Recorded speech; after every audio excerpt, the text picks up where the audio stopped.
Hello, YouTube, and welcome back to Chef Lethal Plays Path of Exile. This is Season 6, Episode number 8.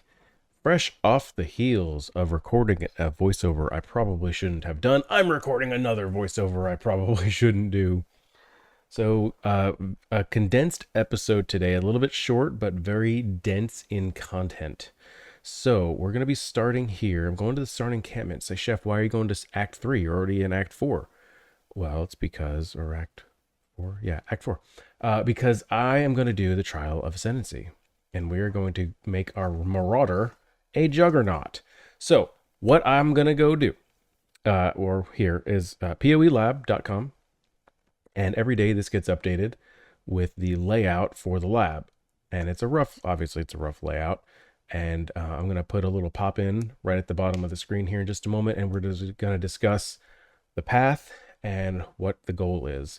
Also, I made some gem swaps, so now I'm using a skill called Vitality, which is an aura type persistent skill, and it reserves a percentage of mana. So there was a setting in the UI there where you can have it show the amount of reservation that you have, or it just accounts for it in your full globe. But for the purposes of the video, I wanted to put in the amount of reservation here. So we're in the lab here. We're in room number 1. There is only one exit in this room, and it's roughly in the right side of the map area, and there it is. So now we're going to go to the aspirant's trial. So this fight with Izaro takes place in 3 parts. So he's going to come in. We're going to take him down about 3rd health, and then he's going to go back down into his cave, and then we will do some more rooms, rinse and repeat. So, yeah, got him down pretty quick there. Like I said, with the new axe that we got from last episode, pretty easy, short work. So now we're in room 3, and I'm going to be looking for the door on the right-hand side because it's going to get us over to the next aspirant's trial in room 5. If you wanted to go extra, and I did this in Season 1, up in room number 4, there's a D icon underneath the number 4, and that stands for Dark Shrine. So sometimes these rooms have Dark Shrines in them, which will grant you a boost for the remainder of the labyrinth.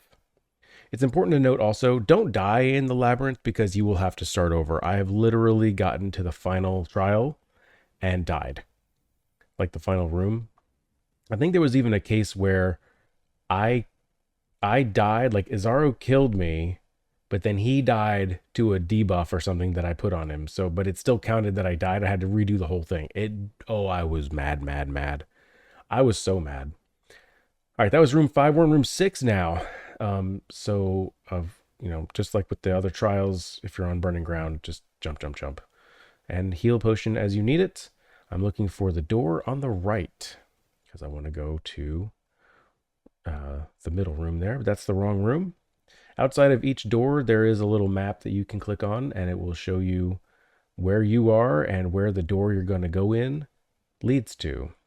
That doorway right here has a spike, so a spike trap, so I couldn't go through it. Found the right door, so now I'm in room number 8. It has 3 exits.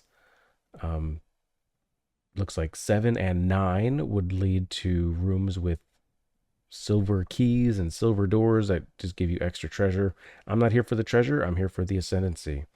So that door that we just missed right there was the bottom door that would take us down to room number 9. So I just went up just a little bit, and now I'm in the final room here for killing Izaro. And this goes pretty easy, I think. Yeah, I had him bleeding and just the normal damage. Easy work. So now we've got a treasure key, so we can open up one of these treasure chests. The divine font gives you a few options of things that you can do, and as the trials get harder, you get more and more options, and even the opportunity to do multiple options in one go. I chose to make my one of my skill gems to have 5% extra quality. And now there's our ascendancy. It works just like regular passive points, except it's its own little separate area. And now here I paused because I'm really confused, because you get 2 points for each ascendancy, but it still says I have 1 point left, but I forgot that I leveled up. So allocate that point there. We head back to town, and now we can go back to Act 5, which is definitely the number I said at the beginning of the episode. And away we go. Like I said, this is a dense episode, so you can tell I am talking up a storm. uh, Alternatively, I could have made the time crunch shorter or less like compressed. I could have made it not 200% and maybe just 150% faster, but it's too late to go back now. So here we are. We're going to the control blocks. Excuse me. Clear my throat. Right. So just like everything else, we're jumping and we're moving. We're jumping and we're moving. We're jumping and we're moving. The best part, one of the best parts about Leap Slam is that you can jump over things like obstacles, sometimes walls, short walls you can jump over and just kind of totally miss having to walk through certain areas because you can just jump over. So like I can go down here, over here, and now I gotta pick up the miasmeter. Miasmeter. I don't know how to say that. And we just keep jumping. So right here, there's like metal grating on the side of the wall there, but some of it's bent down. You can actually leap over that and get down to the next area without having to go all the way around. Here I make a wrong turn and then I noticed it, so I'm having to jump all the way down this really, really long hallway. And then I can jump over here, jumped up, and then there's the way over here. We got to kill Justicar Casticus, Castanova, and we just run around, find the exit, and we exit to Oriath Square. Fun fact, Oriath is the land, the city, the island, the something that we originally came from, that we were exiled from. We were exiled to Rayclast. We are, this is the path of the exile. You commit a crime in Oriath and they exile you to Rayclast to, pay for your crimes, atone for your sins. They hope you die. But no, not us. We die, but then we get resurrected because we are just gods of men and women. Anyway, so I'm jumping around. I made a humongous circle here. I did not mean to do that, but the areas get recycled in the second half of the game, and I'm used to the second half. I've been scarred by something that happened to me one time in like playing through Act 10, where I missed an area and it's always like down from where you enter. And so I always kind of head that way. So I thought that was the case here. So I made a huge circle. It doesn't really matter. Just don't do what I did. Moving on, coming over here. Lots of really juicy monsters. So I'm taking the time to make sure I get some kills here. And mana is a major problem. Major problem with mana. So I'm having to keep an eye on my mana, hit the mana potion, go into the Templar Courts. And so I'm going to be looking for items or skills, maybe not skills, but like items or passive points that allow for mana leeching or mana on kill or something, because it's pretty rough. I should not have to be hitting my mana potion as frequently as I do. Some juicy monsters, so go ahead and kill them. And here it looks like I took the right turn. Let's see how this works out for him, Cotton. Backtrack for some reason. Why did I go all the way back there? I have no idea. Did not need to do that. There's the door. I was already right next to the door. I for some reason did a big old backtrack. So now we're here in the Chamber of Innocence. That icon that's in the map right there, it looks like a, well, I don't even really know what it looks like, but it's kind of gray and white. It's gone now. But that's a delirium mirror. It's another piece of side content that you can do.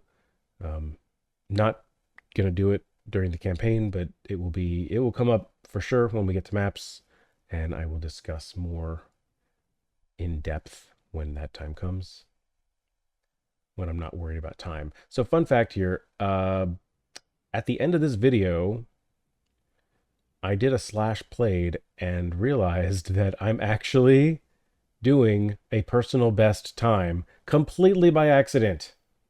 I don't even know how. So now I'm kind of like wanting to really move it. So here's High Templar Avarius. The decoy totem is just absolutely the best for fighting him. Like unbelievable. A plus, 10 out of 10 would do again. The phases here are really annoying though. I hate these phases. So you get him down about half or a third or a half. He goes in, he gets his little shield, and he spawns a bunch of minions, which is great for your flasks if you need it. But if you don't need it, it's just really obnoxious. So now he's Innocence, God Emperor of Eternity. He's got this huge laser beam that he shot at my decoy totem, not at me, which is amazing. Thank you. All these minions, all these shadows, these lightborn apostles, they gotta go. And then after a little bit, he becomes damageable again. If he does that laser beam, get the heck out of the way. Just run around him. Don't even bother attacking. Just run away. And when those light balls were floating around, those can hurt a lot. So just try to navigate. Watch where you click and try to navigate in between. There I put the decoy totem, and I'm just going to slam him down. And he was bleeding, so he went down even faster. And so now we can leave. We talk to Bannon. He's like, hey, what the heck did you do, man? The whole thing has gone to shit. And we say, oopsie daisy, my bad. LOL, JK. All right, into the Torch Courts. I'm sure if you listened to the lore and paid attention to what other characters were saying, it would make sense. Like, there would be a reason why this is now torched, and like there was a rebellion or something like that. Or like, I don't know, the Knicks won the Super Bowl or something. So I don't know. I don't know what it means. I don't know why, but it is. It's just another area to get through, in my opinion. So we collect our loot, and we run. And we jump. We run and jump, and we run and jump. To the ruined square. So now the goal is to find the ossuary, but there's actually 2 other areas here that we need to find as well. And this is the benefit of kind of knowing what to do, and also there's the ossuary. The ossuary is always next to the waypoint like that, just like that. It's right outside the waypoint. But anyway, so if you kind of know what to look for and where to go, or at least that there's more to do, you don't have to bother going to town and talking to the bunch of people and getting these tasks assigned to you. You can just kind of end up there, which is what I'm doing now. It's a huge time saver to do it this way, even if you take a couple wrong turns like I do. It's still better than going to town, spending the time to talk, figure out what you're trying to do. So right now I'm hugging the right side here because I'm looking for that little X. That's Utula. And we need to kill it, him, them, they. I don't know. I'm not a judgmental person. So hit vulnerability, decoy totem, slam, slam, slam. And now when we do go back to town, we can talk to Bannon and he will give us a treat. And now there's one more area I'm looking for, and it is here, the reliquary, which again would be something that the game would tell you to go do, but I didn't do it. There's another delirium mirror, not doing it. I am collecting the sulfite because it's good to collect it. I like doing delve. I will probably do some right after I get some maps, because it's just nice to get some XP. It's good to get some currency, bubblegum currency, if you need any scrolls, portals, just general stuff. It's not terribly profitable in the early levels, but it is still fun to do. And it could be good. You can get lucky. You can get lucky with anything. Unless you're married. Okay, so I got all 3 of the pieces that we need to get in the area here. So now I'll be making my way back down to the entrance. I may just port out. What do I do? I grab some free loot. Okay, I've got a ton. Look at all my skills that are ready to go. I got 4 skills ready to go. Chef, make them better. Okay, so I did port out. And so now I need to make room because I'm about to get a lot of rewards. So Lonnie's going to give us a flask. I'm going to go with granite. Spoiler, because I'm an armor base. And then the gem there doesn't really matter, the jewel. 2 books and an item. I'm going to take that axe. One thing I wish, and this is totally a cosmetic thing, is I wish you could choose the design of the axe because like a headsman axe, I don't like the design of it. I prefer like the noble axe design, like it looks cooler, but the headsman's axe might be a better base. But I want it to look like, it's just fully cosmetic. I want it to look a certain way, but it doesn't work like that. So now we're going to need to go back to the ruin square because we need to head into the ossuary and we need to find the sign of purity. Now you might be seeing that crafting recipe that was down there. You say, Chef, go get the crafting recipe. No, this area is a humongous convoluted loop and you have to go all the way around the loop to get to where that crafting recipe was because it is guarded by a locked door from the entrance side, which is stupid. I hate it. So here we go. So knowing that, you can kind of tell the pathing of which way to go. So I got the sign of purity, hit the lever, get the crafting recipe, and it's right out to the exit. And now we have to find the last area in the ruined square here. And it's kind of off on this side. So if Utula was on the right side, this next area is going to be on the left side. It's right over there. And it is the ladder to get to the cathedral rooftop. So we're going to jump in and just make our way to the end of the area. If you see a skill gem that drops that says superior, pick it up, even if you don't need it, because if you get enough of them, you'll be able to sell them and get gem cutter prisms in return, which are great. You need them. You need lots of them. All right, so we're just going to the end. So at the end of the path here, we're going to be fighting Kitava, which is the first Kitava fight. There are 2 Kitava fights, one here at the end of Act 5 and another one at the end of Act 10. Spoiler alert, when you kill him the first time, you lose 30% of your resistances. When you kill him the second time, you lose a total of 60% of your total resistances. So it is important to prioritize your resistances. Decoy Totem doing some work. It's causing him to aggro over there as always, which is great because some of those slams can really hurt. He pops his heart out, which is kind of weird, and you just slam it. Just slam, slam, slam.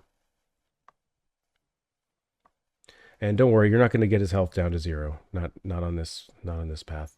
There's like flying projectiles that kind of come out. They hurt a lot if they hit you. Just be careful.